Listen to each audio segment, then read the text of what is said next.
आप हैं गोविंद शर्मा, आप सुप्रीम कोर्ट गए थे? जी सर। तो सुप्रीम कोर्ट आपकी जो पिटीशन डिसमिस हुई है, सर वो डिसमिस हुई है, मतलब उन्होंने कोई रीजनिंग नहीं दी हाँ मेरे दिया है, अब पढ़िए उसमें हमारे पास ऑर्डर है। जी सर। उन्होंने कहा heard senior counsel for the parties, जी सर।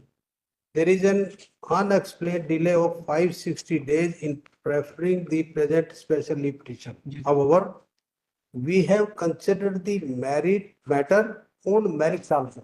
सर आप समय दे तो मैं डिले के बारे में जी सर आप समय दे तो मैं डिले का बता सकता हूँ आपको। क्या बता दें? डिले के बारे में मैं आपको बताता हूँ। मैं डिले का नहीं हम पूछ रहे, डिले के बेस पे नंबर एक तो डिले के बेस पे उन्होंने किया 566 डेज नॉट एक्सप्लेन, वो तो उनका हमारे पास नहीं क्योंकि उन्होंने नहीं एंटरटेन किया। दूसरा उन्होंने कहा हाँ होगा, एक तो डिले में उन्होंने कहा कि डिले का कोई एक्सप्लेनेशन नहीं है proper. Second is however we have considered the matter on merits also, तो मेरिट में कंसीडर हुआ।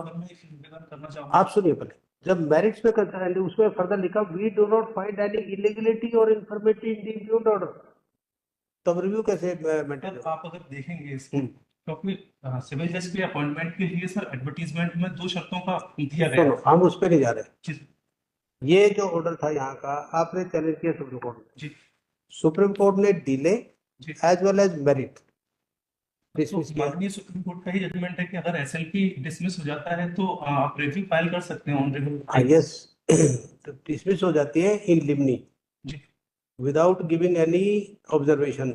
इसमें तो ऑब्जर्वेशन दे दिए उन्होंने दोनों। सर मैं माननीय सुप्रीम कोर्ट का एक जजमेंट है मैं आपके सामने रखना चाहूंगा, उसमें लिखा हुआ है साफ साफ इस चीज के लिए कि रीजनिंग किसको बोलेंगे जब तक एनालॉजी करके उसको पूर्ण रूप से उसके कारणों का अभिलेख नहीं किया जाए। आप वहां से वो ले लीजिए कि हमें ये क्या मेरिट पे डिसाइड करें, अगर मान लो उनको कुछ लगता है आप जाइए सुप्रीम कोर्ट, क्योंकि हम इस पे इंटरफेयर नहीं कर सकते despite the specific observation made by the supreme court. Sir निवेदन ये है कि एसएलपी के अगेंस्ट में केवल क्यूरेटिव पिटीशन है। नहीं, इसके अब हम ऑर्डर पास करेंगे, इसके केस चले जा सकते हैं जी सर। आप, हम जो ऑर्डर पास करेंगे उसके खिलाफ जा सकते हैं आप, उसके खिलाफ जा सकते, क्योंकि हम ये मेंशन करेंगे कि दिस इज द पोजीशन, तो रिव्यू इज नॉट मेंटेनेबल। और अगर सुप्रीम कोर्ट फिर भी ऑर्डर पास करेंगे कि इसका मेरिट में रिजल्ट्स पढ़े थे उसमें ये था कि एसएलपी के अगेंस्ट में जाएंगे तो फिर नहीं, मिस्टर शर्मा हम जो बता रहे हैं हमारी अंडरस्टैंडिंग ये है, according to our wisdom we can not entertain this review petition, क्योंकि ये डिले एंड उस पे मेरिट दोनों पे उन्होंने कंसिडर किया।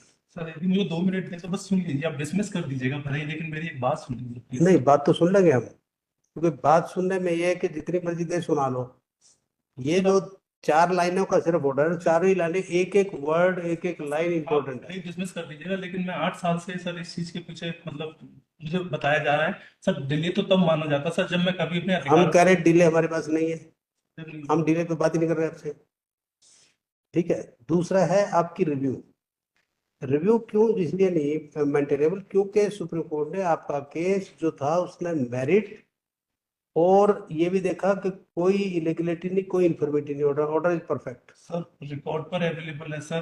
भाई वो नहीं, हम फिर उसे रिकॉर्ड जाइए दोबारा देख लो कुछ ऑब्जर्वेशन जिससे कि वो मेरा एंटरटेन कर पाए, मैं बोल पाऊँ उनको, कुछ ऐसा ऑब्जर्वेशन दे दीजिए। Just petitioner is seeking a review of the order dated 17 prayer लिख दो, उसमें प्रेयर लिख के करो stop.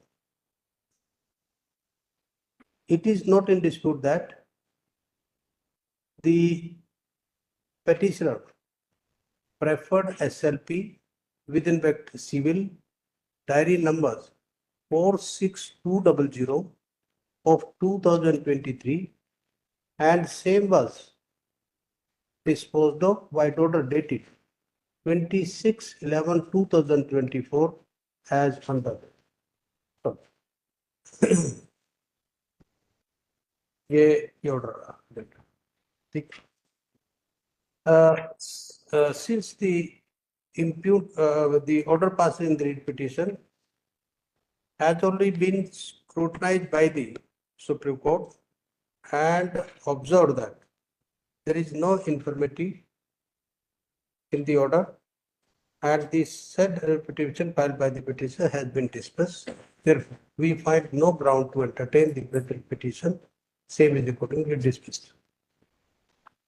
Next matter. serial number 43